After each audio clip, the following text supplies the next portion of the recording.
మీ ఎలాంటి వ్యాపార ప్రకటనలకైనా వెంటనే మా ఛానల్ సంప్రదించండి. అందరికీ నమస్కారం. ప్రస్తుతం మనతో పాటు ప్రముఖ ఆధ్యాత్మికవేత్త, జ్యోతిష్య వాస్తు పండితులు, లలితాదేవి ఉపాసకులు బ్రహ్మశ్రీ నానాజీ పట్నాయక్ గారు ఉన్నారు. గురుగారితో మాట్లాడదాం. నమస్కారం గురుగారు. శ్రీమాత్రే నమః. గురుగారు, నవంబర్ మాసం విశేషంగా మేషరాశుల పరిస్థితి ఎలా ఉండబోతుంది, ఎలాంటి పరిస్థితులు ఎదురవుతాయి, ఈ మాసం ప్రత్యేకంగా ఎటువంటి జాగ్రత్తలు తీసుకోవాలి? ఈ నవంబర్ మాస ఫలితాలు చెప్తుంది నేనైనప్పటికీ కూడా చెప్పిస్తుంది సాక్షాత్ లలిత అమ్మవారిగా భావిస్తూ, ముందుగా ఈ నవంబర్ మాసంలో అసలు గ్రహస్థితులు ఎలా ఉన్నాయి, ఇది మేషం వారికి చూసుకుంటే లగ్నాధిపతి అష్టమంలో ఉన్నాడు. ఈ నవంబర్ మాసం అంతా కూడా అష్టమంలో ఉంటూ 6వ అధిపతితో కలిసి ఉంటూ, ఈ 6వ అధిపతి కరెక్ట్గా 10వ తేదీకి వక్రిస్తాడు బుధుడు. కాబట్టి ఎప్పుడైనా అష్టమంలో ఉన్నప్పుడు ఏమిటి అంటే ఇక్కడ రీసెర్చ్ ఓరియంటెడ్ ఏదైనా రీసెర్చ్ చేయడానికి చాలా బాగుంటుంది.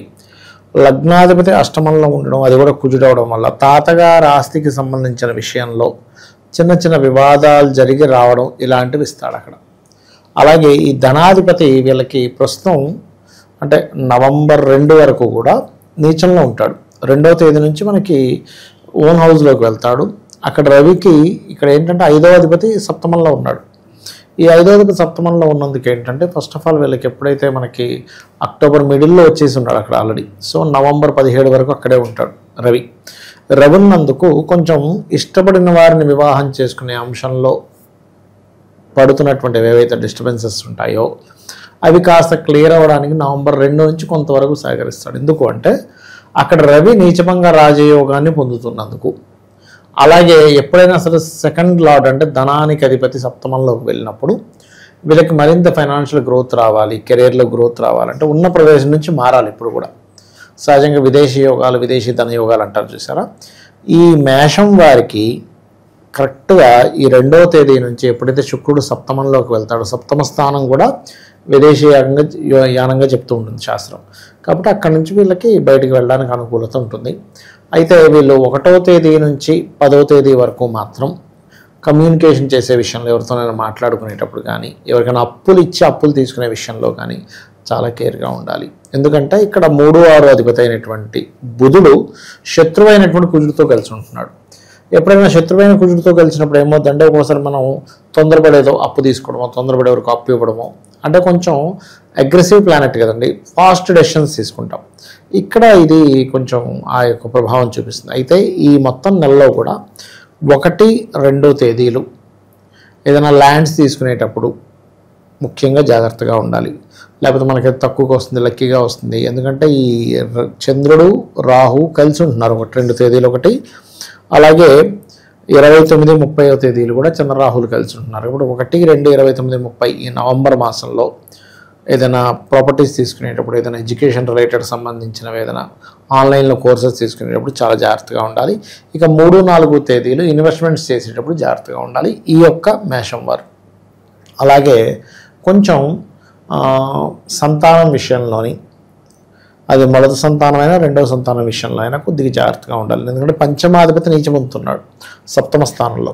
అది కూడా ఎప్పటి వరకు 2వ తేదీ వరకు జాగ్రత్తగా ఉండాలి. అంటే అక్టోబర్ 15 నుంచి నవంబర్ 2 వరకు జాగ్రత్తగా ఉండాలి.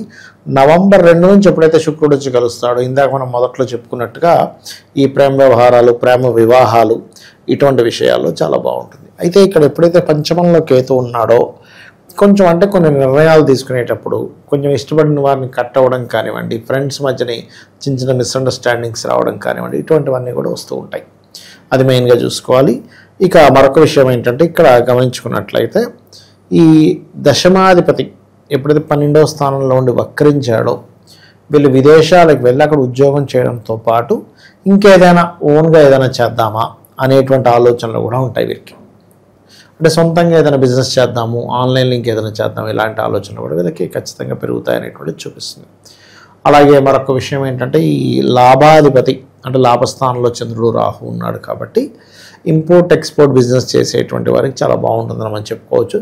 సంతానం కోసం ఎవరైనా ఇబ్బంది పడేవారు కొంచెం గణపతి ఆరాధన ఎక్కువగా చేస్తుండాలి. సర్వసాధారణంగా వీరేంటంటే వీళ్ళకి రవి పంచమాధిపతి అయ్యాడు కాబట్టి సూర్య నమస్కారాలు, గణపతి యొక్క ఆరాధన చేసుకోవడం చాలా చాలా ఉత్తమం చెప్పాలంటే. అయితే ఈ మధ్యకాలంలో వీళ్ళకి ఏదైనా అంటే వివాహ సంబంధించిన విషయాలు, గవర్నమెంట్ వ్యక్తులు కానీ, మెడికల్ రంగాల్లో ఉండేవాళ్ళు కానీ, సినిమా ఫీల్డ్, లేకపోతే కొంచెం అధికారికంగా అంటే గవర్నమెంట్ ఏదైనా కొంచెం పొలిటికల్ బ్యాక్గ్రౌండ్ ఉండేవి, ఇలాంటి వాళ్ళు తొందరగా సెట్ అవుతారు. వీళ్ళ వివాహ సంబంధించినవి ఏవైతే ఉంటాయో 2వ తేదీ తర్వాత నుంచి బాగుంటుంది వీరికి చెప్పాలంటే. అది శత్రువుల పరిస్థితి గురుగారు, ఏమన్నా ఇబ్బందికర పరిస్థితులు ఎదురవుతాయా శత్రువుల నుంచి కనుక ఏదన్నా? శత్రుత్వాలు అంటే ఒకటేనండి. ఇక్కడ 6వ స్థానాన్ని మనం శత్రుభావంగా తీసుకుంటాము. సో 6వ స్థానాధిపతి బుధుడు 8వ స్థానంలో శత్రువుతో కలిసి ఉన్నందుకు కుజుడికి బుధుడికి పడదనమాట. కలిసి ఉన్నందుకు పర్టికులర్గా ఏంటంటే 10వ తేదీ వరకు ఈ నిగూఢ అంటే కనబడని శత్రువులతో కొంత ఇబ్బంది అనేటువంటిది ఉంటుంది. దానికి వీళ్ళు కొంచెం సుబ్రహ్మణ్యేశ్వర స్వామి ఆరాధన చేస్తూ ఉంటే కూడా బాగుంటుంది. ఇక భార్యాభర్తల మధ్య సంబంధాలు ఏమన్నా 3వ వ్యక్తి ప్రమేయం వల్ల ఏమన్నా ఇబ్బందికర పరిస్థితులు వస్తాయి? కొంచెం ఉంటుందండి. 10వ తేదీ తర్వాత నుంచి కొంచెం చూసుకోవాలి. ఎందుకంటే ఇక్కడ వృశ్చిక రాశిలో ఉండేటువంటి బుధుడు వక్రించినందుకు 2 విషయాలు. ఒకటి 3వ వ్యక్తి యొక్క ప్రమేయము, 2వది ఏంటి అంటే ఇక్కడ ఈ వివాహ సంబంధించిన విషయంలో 10వ తేదీ తర్వాత బంధువర్గంలో వాళ్ళు అంటే ఇప్పుడు మేనమామ వరుస వాళ్ళు, బావ ఇట్లా ఆ వరుస వాళ్ళతో తొందరగా కుదిరే ఛాన్సెస్ ఎక్కువగా ఉంటాయి. ఇంకోటి ఏంటంటే ఈ నీచపడ్డ రవి ఉన్నందుకు ఈ వక్రించిన బుధుడు అక్కడికి వెళ్ళడం, శుక్రుడు ముందుకు రావడం వల్ల కొంతమంది ఈగోకి పోయి అంటే వీళ్ళ పెళ్ళి చెడగొట్టడం ఇట్లాంటివి కూడా చేస్తారు. అంటే ఇంతకుముందు ఇష్టపడిన వారు ఎవరైనా ఉన్నారు, వాళ్ళు వీళ్ళతో అయిపోతుంది ఏంటని కొంచెం, ఎందుకంటే కేతువు ఉన్నాడు కదా పంచమంలో, కేతువు యొక్క ఎనర్జీస్తో రవి సప్తమంలోకి వచ్చున్నాడు కదా. అందుకని ఏంటంటే చూడ్డానికి మనకి రవి అక్కడ ఉంటాడు కానీ కేతు ప్రభావం దాని మీద ఉంటుంది. అది సో ఏళ్ళనాటి శని తాలూకు ఇంపాక్ట్ ఎంతవరకు ఉంటుందంటారు? ముఖ్యమైన నిర్ణయాలు ఏదన్నా తీసుకోవడానికి ప్రజెంట్ మంచి టైం అంటారు ఏదన్నా కూడా లైఫ్లో ఏమన్నా? మంచి ప్రశ్న వేశారు. యాక్చువల్గా ఏంటంటే ఏళ్ళనాటి శని స్టార్ట్ అయింది వీళ్ళకి, కానీ వక్రించాడు కదా శని. ఎప్పుడైనా శని వక్రగతిలో ఉన్నప్పుడు దాని ప్రభావం తగ్గుతుంది. కాకపోతే ఏంటంటే అయ్యో గతంలో చేసిన ఇన్వెస్ట్మెంట్స్ అన్నీ బ్లాక్ అయిపోయాయి, ఈ ప్రభావం మాత్రం కొంత ఉంటుంది వీరికి. విశేషంగా ఎలాంటి పరిహారాలు, దైవారాధన బాగా అత్యవసరం అంటారు వీళ్ళకి? ఒకటేనండి, ఎప్పుడైనా మేషం వారికి, అది మేష లగ్నం అనుకోండి, మేష రాశి అనుకోండి, ఎప్పుడైనా ఒకటే గుర్తుపెట్టుకోవాలి, వీళ్ళు ఎక్కువగా సూర్య నమస్కారాలు చేసుకోవాలి. పూర్వజన్మ కర్మ అనేటువంటిది ఉంటుంది చూసారా, పూర్వజన్మ కర్మని పూర్తిగా తగ్గించే కారకత్వం సూర్యుడు వీళ్ళకి. అయితే ఇప్పుడు పంచమంలో ఉండే గ్రహానికి కూడా ఎప్పుడు చేసుకుంటూ ఉండాలి. గణపతి ఆరాధన, గణపతి తర్పణాలు, గణపతి హోమము, సూర్యుడిని చూస్తూ గణపతిగా భావిస్తూ, ఎందుకంటే సూర్య భగవానుల్లో అందరూ ఉంటారని చెప్తూ ఉంటారు, అదొకటి చేస్తూ ఉండాలి. ఇంకోటి ఏంటంటే గోవులకి గోధుమ రవ్వ మరియు గ్రాసము ఈ 2 తినిపించినట్లయితే కూడా బాగుంటుంది.